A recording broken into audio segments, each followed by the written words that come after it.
Bienvenue à toi, on est sur la chaîne du Cercle MDB, la chaîne dédiée à l'activité de marchand de biens immobiliers.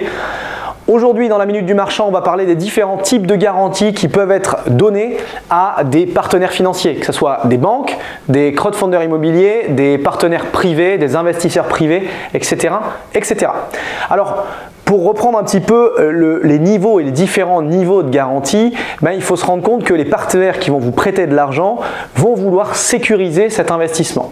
Alors, comment ils font généralement pour sécuriser cet investissement? Eh bien, ils vont faire ce qu'on appelle une due diligence, en tout cas une analyse du dossier. À la fois analyse de votre dossier à vous, c'est-à-dire votre société, votre historique, la personne qui va porter le projet, quelle est son expérience, quel est son niveau de fonds propres, etc. C'est ce qu'on appelle le dossier plutôt corporate. Il va également analyser l'opérationnel et le dossier de votre opération immobilière, c'est-à-dire le prix d'acquisition de votre foncier ou de votre bâti, les travaux de rénovation éventuels, en tout cas le prix de revient global par rapport au prix du secteur et vos prévisionnels de prix de sortie, de revente, ainsi que la durée de portage. Tout cela va permettre de donner une sorte de note de risque à ce partenaire financier qui va pouvoir vous prêter sous conditions et sous des conditions de garantie, donc des conditions de rémunération. Il va pouvoir peut-être se rémunérer comme une banque à un Euribor plus X, comme un crowdfunder à le crowdfunder en lui-même à 5-7% de frais de dossier plus 10 à 12% pour des investisseurs, ou peut-être d'autres investisseurs vont vouloir se rémunérer avec une somme moins importante, donc ça c'est leur rémunération pour vous avoir prêté, et également ils vont vouloir solliciter des garanties, et c'est l'objet de cette vidéo de parler des différents types de garanties qu'on va pouvoir donner, octroyer à quelqu'un qui nous a prêté. Alors on va avoir la garantie numéro 1 que les banques vont vouloir prendre, c'est ce qu'on appelle l'hypothèque. L'hypothèque, c'est une garantie réelle sur le bien, sur le foncier. Donc vous avez acheté un bien immobilier qui a été décoté, vous avez réussi à bien l'acheter. Donc c'est un bien immobilier qui va peut-être en valoir, admettons, 90, vous avez réussi à l'acheter à 70, donc ils vont avoir une petite marge de sécurité.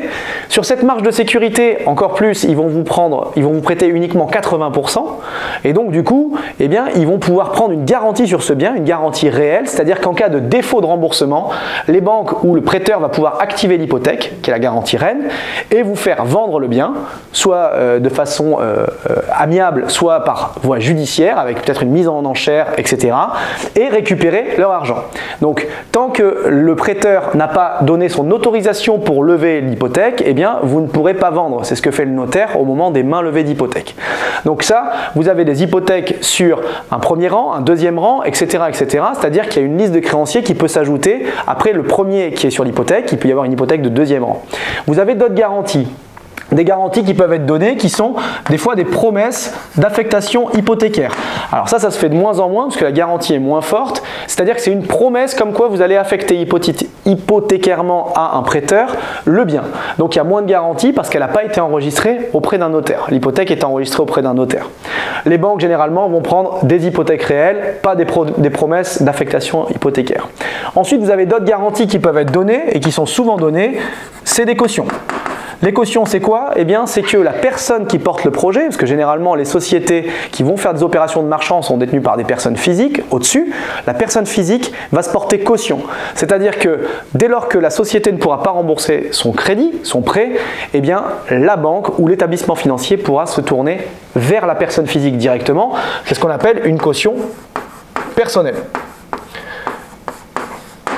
sur votre patrimoine personnel. Et elle est généralement demandée parfois en complément des hypothèques et de moins en moins au fur et à mesure des opérations et potentiellement du peu de risque qu'il y aura sur l'opération.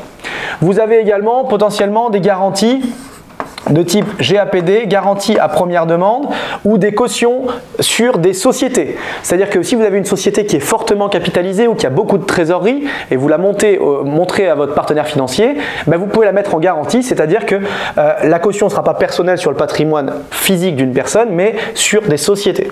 Et cette caution pourra être activée, et au lieu de demander à la société à qui on avait prêté de l'argent de rembourser, ça sera à la société qui s'est mis caution. C'est une garantie à première demande ou une caution d'une holding, par exemple, s'il y a une société mère au-dessus. Donc ça, ce sont différents types de garanties qui sont possibles à donner. On a encore d'autres types de garanties, notamment une ça s'appelle la fiducie, fiducie sûreté. On va en parler ici. C'est un petit peu différent en termes de mécanisme, mais en gros, lorsqu'on crée une société qui sera une société fiducie sûreté, eh bien, qu'est-ce qui va se passer? Le prêteur pourra directement récupérer le contrôle de la société sans passer par une vente, par une hypothèque. Il récupère directement la société qui détient le bien, les parts lui reviennent, et c'est ce que certains établissements ou partenaires financiers vont demander, notamment dans les crowdfunding, de réaliser des fiducies qui sont un petit peu plus complexes à monter, mais qui permettent d'avoir plus de garanties pour les prêteurs. Voilà un petit peu un tour d'horizon de ce qu'on a pu avoir dans le secteur des prêteurs pour l'activité de marchand de biens. Qu'est-ce qui est possible de donner ou de faire? Généralement, vous vous retrouverez avec une hypothèque pour votre établissement financier, donc hypothèque légale ou hypothèque de prêteur de deniers selon si c'est du foncier ou des travaux, des promesses d'affectation hypothécaire peut-être, une caution personnelle ou une caution de vos sociétés, parfois des fiducies. En tout cas, si vous croyez dans vos projets et que vous êtes un entrepreneur, un marchand de biens, évidemment que vous allez essayer de diminuer le nombre de cautions données, mais si vous croyez dans votre projet, c'est tout à fait normal également de donner des garanties aux personnes qui vont vous aider à les accomplir et à les réaliser. Voilà un petit peu sur cette vidéo pour les garanties bancaires et de financement qu'on peut donner à des prêteurs. J'espère que ça vous a plu. On se retrouvera très bientôt pour une prochaine vidéo sur le financement ou d'autres problématiques en lien avec l'activité de marchand de biens. Abonnez-vous, likez cette vidéo, mettez en commentaire et puis on se dit à très bientôt sur la chaîne YouTube.